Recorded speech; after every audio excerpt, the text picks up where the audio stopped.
যারা কোনোরকম কোনো লিগাল ঝঞ্ঝটের মধ্যে আছো বা পলিটিক্যাল ঝঞ্ঝটের মধ্যে আছো, পুলিশি কোনো ঝঞ্ঝটের মধ্যে আছো, বা কোনো কিছু নিয়ে খুব টেনশনের মধ্যে আছো যে কোনো সমস্যায় পড়ে যেতে পারো, এরকম কোনো ঘটনা ঘটছে বা চলছে তোমার সঙ্গে, তারা কালকের দিনটা কিন্তু কিছু কাজ করতে পারো। কালকের দিনটা হলো বগলামুখী জয়ন্তী। এই দিনটা হলো অত্যন্ত বিশেষ দিন, কারণ এই দিনটা স্বয়ং বগলামুখী মায়ের দিন। এই দিন তোমার বাড়িতে বগলামুখী মায়ের কোনো যন্ত্রণ থাকলে বা কোনো ফটো থাকলে বা কোনো দেবীর, মা দুর্গার কোনো না কোনো রূপের কোনো ফটো মূর্তি থাকলে এই কাজটা তার কাছেও করতে পারো। হলুদ রঙের ফুলের মালা, হলুদ গাঁদা ফুলের মালা বা হলুদ জবা ফুলের মালা, হলুদ বস্ত্র, হলুদ ফুল, হলুদ মিষ্টি, হলুদ ফল মায়ের কাছে অর্পণ করতে পারো।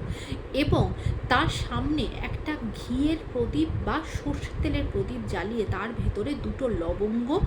এবং অল্প একটু হলুদ রঙের সর্ষে সেটা দিয়ে প্রদীপটা জ্বালিও এবং খুব মন থেকে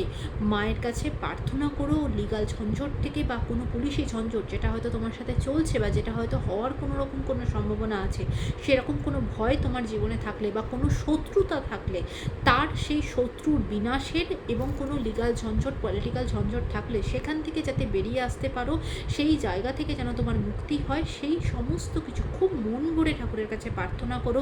এবং বগলামুখী মায়ের মন্ত্র উচ্চারণ করতে পারো, মায়ের চালিশা পড়তে পারো, স্বয়ং মা দুর্গার আরাধনা করতে পারো। কালকে এই কাজটা অবশ্যই করো, খুব মন প্রাণ দিয়ে মাকে আরাধনা করো ও মায়ের কৃপা অবশ্যই পাবে।